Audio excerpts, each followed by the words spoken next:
മലയാളത്തിൻ്റെ മണ്ണിൽ പിറന്ന് വിശ്വവിജയിയായി ഒരു മേഖലയിലല്ല ഒട്ടേറെ മേഖലയിൽ മാറിയ മഹാനായ കേരളപുത്രനാണ്. അങ്ങനൊരു ബഹുമതി അവകാശപ്പെടാൻ എൻ്റെ വിനീതമായ വിലയിരുത്തലിൽ മറ്റൊരാളെ ഉണ്ടായിട്ടില്ല എന്ന് ഞാൻ പറയാൻ ആഗ്രഹിക്കുന്നു. കാരണം മർക്കേഴ്സിൻ്റെ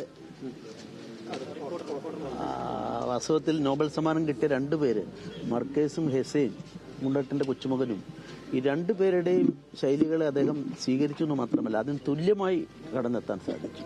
ഇപ്പോൾ എഴുത്തിനെ പറ്റി പറയുമ്പോൾ തന്നെ ആൾക്കൂട്ടത്തിൽ തനിയെ എന്നുള്ളത് മർക്കേഴ്സിൻ്റെ ആണ്. മർക്കേഴ്സിൻ്റെ അത് എന്നോട് പലപ്പോഴും നമ്മൾ സംസാരിക്കാറുണ്ട്. വലിയൊരു ഒരു ആരാധനാ മനോഭാവത്തോടെ അദ്ദേഹം കണ്ട അപൂർവം ഗതിയുള്ള ഒരാളായിരുന്നു. അങ്ങനെയാണ് ആൾക്കൂട്ടത്തിൽ അദ്ദേഹം തന്നെ പറയുന്നത്, ഞാൻ എഴുതുമ്പം എൻ്റെ മുമ്പിൽ എഡിറ്ററില്ല, അനുവാചകരില്ല, എഴുതാതിരിക്കാൻ വയ്യാത്തതുകൊണ്ട് ആ എഴുതുമ്പം ആൾക്കൂട്ടത്തിൻ്റെ ആരവങ്ങൾക്കിടയിൽ നിന്നുകൊണ്ട് എഴുതാനാണ് എനിക്ക് താല്പര്യമെന്ന് പറഞ്ഞ് ഇത്രയും സമഗ്രതയിൽ സാഹിത്യത്തെ മുഴുവൻ സാംശീകരിക്കുകയും അതിനുശേഷം അദ്ദേഹത്തിൻ്റെ സവിശേഷതയായി മുഴച്ചു നിൽക്കുന്നത് എന്തിനോടുമുള്ള സാമൂഹ്യ ജീവിതത്തിലുള്ള പ്രതിബദ്ധതയാണ്.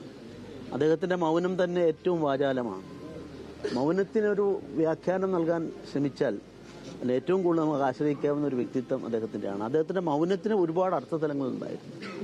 ഇത് എന്നെ സംബന്ധിച്ചിടത്തോളം എൻ്റെ 2 പതിറ്റാണ്ടുകൾക്ക് മുമ്പ് കാലദാനം എന്നൊരു കവിതാസമാരം ഞാൻ എഴുതി. എനിക്ക് അദ്ദേഹത്തിന് കൊടുക്കാൻ വാസ്തവത്തിൽ അദ്ദേഹം എപ്പോഴും വൃത്തത്തെ ഉൾക്കൊണ്ടുകൊണ്ടുള്ള അക്കിത്തത്തിനോടൊപ്പം വൃത്തത്തിൽ കൂടെ കവിതകളെ കാണുന്ന ആളായിരുന്നു.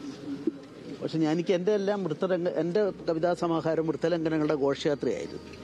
പക്ഷെ ഞാൻ ഇങ്ങനെ പറഞ്ഞിട്ട് കൊടുത്തപ്പം അത് എഴുതുന്ന അവതാരികയാണ് എൻ്റെ ജീവിതത്തിലെ ഏറ്റവും വലിയ പ്രചോദനം. എന്തെങ്കിലും ഞാൻ എഴുതിയിട്ടുണ്ടെങ്കിൽ അതിൻ്റെ പ്രചോദനം അദ്ദേഹമാണ് എന്ന് കരുതുന്നു.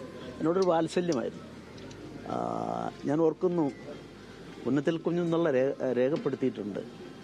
ഒരിക്കൽ ബേപ്പൂരിലെ കാൻഡിഡേറ്റായി വരുമ്പോൾ ഞാൻ ആ രാഷ്ട്രീയ പ്രസ്ഥാനത്തിൻ്റെ അമരക്കാരിലൊരാളാണ്. ആ സമയത്ത് പുന്നത്തിൽ കുഞ്ഞത്തിൽ എഴുതിയിട്ടുള്ളത് എം ഡിയോട് ചോദിച്ചു. എം ഡി പറഞ്ഞു, നിങ്ങൾ ആ പാർട്ടിയിലേക്ക് പോകുന്നതിനൊന്നും എനിക്ക് യോജിപ്പില്ല, പക്ഷെ അതിൽ ഇങ്ങനെ ഒരാളെ എന്ന് പറഞ്ഞാൽ എൻ്റെ പേരെടുത്ത് പറഞ്ഞിട്ട് നല്ലവനായ ഒരു മനുഷ്യനുണ്ട് അതിൽ എന്ന് പറഞ്ഞു. അതുപോലുള്ള ഒരുപാട് കാര്യങ്ങൾ വ്യക്തിപരമായി എൻ്റെ പിന്നൊരു പുസ്തകത്തിൻ്റെ അദ്ദേഹം ഒരു 6 കൊല്ലം മുമ്പ് എഴുതിയിട്ടുണ്ട്. പിന്നെ അതിനൊക്കെ അപ്പുറത്ത് പുതിയ എഴുത്തുകാർക്ക് വേണ്ടി തുടങ്ങിയ സർഗവസന്തം 3 കൊല്ലം അത് കൊണ്ടുപോകാൻ സാധിച്ചു. അതിൻ്റെ MP വീരേന്ദ്രകുമാറും സി രാധാകൃഷ്ണൻ സാറും ഇദ്ദേഹവും 3 പേരായിരുന്നു അതിൻ്റെ 3 കൊല്ലത്തെയും. കാരണം സാമ്പത്തികമില്ലാത്ത കഴിവുള്ള ആളുകളെ എഴുതി സി കെ മേനോനായിരുന്നു അതിൻ്റെ സാമ്പത്തികം ചെലവാക്കിയിരുന്നു. അതിൽ MD ആയിരുന്നു. MDയുടെ ഒരു ആലപ്പുഴയിലെ ഒരു ചിത്രത്തൊഴിലാളിയുടെ കഥാസമാഹാരം അങ്ങനെ അളകാവരി വെച്ച് പുറത്തെടുക്കുമ്പം ദീപക്കൊക്കെ ഓർക്കുന്നുണ്ടാവുന്നു, ആൾ പൊട്ടിക്കരഞ്ഞു കളഞ്ഞു. MDയുടെ കയ്യിൽ നിന്നും ഞങ്ങളുടെ ഈ സ്കീമിലുള്ള ബുക്ക് വാങ്ങുമ്പോൾ ഇങ്ങനെയുള്ള ഒരുപാട് അനുഭവങ്ങളുണ്ട്. നമ്മളെല്ലാം അദ്ദേഹം അങ്ങനെ ആവശ്യമില്ലാതെ വ്യക്തിപരമായുള്ള ചർച്ചകൾക്കും അതുപോലെ വിമർശനങ്ങളും, കേരളം വിവാദങ്ങളും അപവാദങ്ങളും നല്ലോണം തളിച്ചുകൊണ്ടിരുന്ന നാടാണ്. പക്ഷെ അതിലൊന്നും പെടാതെ ഫൈറ്റ് ചെയ്യുന്നു. അതേസമയത്ത് ലീഗലായിട്ട് ഫൈറ്റ് ചെയ്യേണ്ട രംഗത്ത് വന്നപ്പോൾ അദ്ദേഹം മാറി നിന്നിട്ടുമില്ല. ഫൈറ്റിൻ്റെ വന്ന സാഹചര്യം ഞാൻ അതിലേക്കൊന്നും കിടക്കുന്നു. അപ്പോൾ ഒരു സമഗ്രതയിൽ അദ്ദേഹത്തെ ദർശിക്കുക ഒരു കാലഘട്ടത്തിൽ എനിക്ക് തോന്നുന്നു ഇത്തരത്തിൽ സാഹിത്യം മാത്രമല്ലല്ലോ, അദ്ദേഹത്തിൻ്റെ സംബന്ധിച്ചിടത്തോളം സിനിമാ മേഖലയുണ്ട്. അതിനേക്കാളൊക്കെ അപ്പുറത്ത് അദ്ദേഹം നല്ലൊരു സാഹിത്യത്തിൽ തന്നെ നമ്മൾ അദ്ദേഹത്തിൻ്റെ നോവലുകളും കഥകളുമാണ് പറയാറുള്ളത്. പക്ഷെ അദ്ദേഹത്തിൻ്റെ ലേഖനങ്ങൾ സമാഹാരങ്ങൾ നോക്കിയാൽ തന്നെ ആനുകാലികമായ ഏത് സാഹിത്യത്തിലേക്ക് ഏത് ചോദ്യത്തിനുള്ള ഉത്തരം അവിടെയുണ്ട്. വിശ്വ സാഹിത്യത്തിലേക്ക് അദ്ദേഹം കൊണ്ടുപോയ മലയാളത്തെ സംബന്ധിച്ചിടത്തോളം വിശ്വസാഹിത്യം ഇത്രയും നെഞ്ചിലേറ്റിയ, അതിനെ സാംശീകരിച്ച, അതിൻ്റെ അടിസ്ഥാനത്തിൽ മലയാള ഭാഷ ഉയർത്തിക്കൊണ്ടാൻ ശ്രമിച്ച ഒരാളെയും കേരളത്തിൽ പകരക്കാരനായി കാണാൻ സാധിക്കില്ല എന്നാണ് എൻ്റെ അഭിപ്രായം. സാർ, ഇതിൽ MT പൊതുവെ എന്ന് പറഞ്ഞ പോലെ ആൾക്കൂട്ടത്തിൽ തനിയിരുന്ന ഒരാളാണ്. പക്ഷേ അങ്ങുമായിട്ട് വളരെ വ്യക്തിബന്ധമായിരുന്നു. MT വളരെ ചുരുക്കം പേരുമായിട്ടാണ് അടുപ്പം സൂക്ഷിച്ചിരുന്നത്. കോഴിക്കോട് അത്തരത്തിലൊരു അടുപ്പം ഉണ്ടായിരുന്നതാണ് പറഞ്ഞത്. തീർച്ചയായിട്ടും എനിക്ക് എൻ്റെ ജീവിതത്തിലെ ഏറ്റവും വലിയ ബഹുമതി, ഞാൻ പറഞ്ഞില്ല, വാത്സല്യം. അദ്ദേഹത്തിൻ്റെ വാത്സല്യം എന്ന് പറഞ്ഞു കഴിഞ്ഞാൽ അദ്ദേഹം ഇപ്പോൾ ഈ അശ്വതിയുടെ വിവാഹ സമയത്തുള്ള കാര്യം ഞാൻ ഓർക്കുന്നു.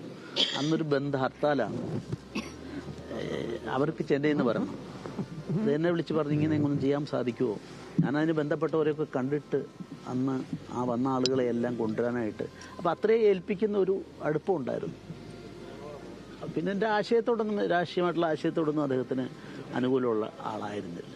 പക്ഷേ അതേ സമയത്ത് അദ്ദേഹം എന്നോട് പറഞ്ഞിട്ടുണ്ട്, ഞാൻ ചെറുപ്രായത്തിൽ ഭാഗവതവും രാമായണ മാസം വരുമ്പോൾ രാമായണം വായിക്കാൻ ഞാൻ പോകാറുണ്ട്, ഞാൻ ഇതിനൊന്നും എതിരല്ല എന്ന് പറഞ്ഞിട്ട് ഒരുപാട് അനുഭവങ്ങൾ അദ്ദേഹത്തെ സംബന്ധിച്ചിടത്തോളം ഉണ്ട്.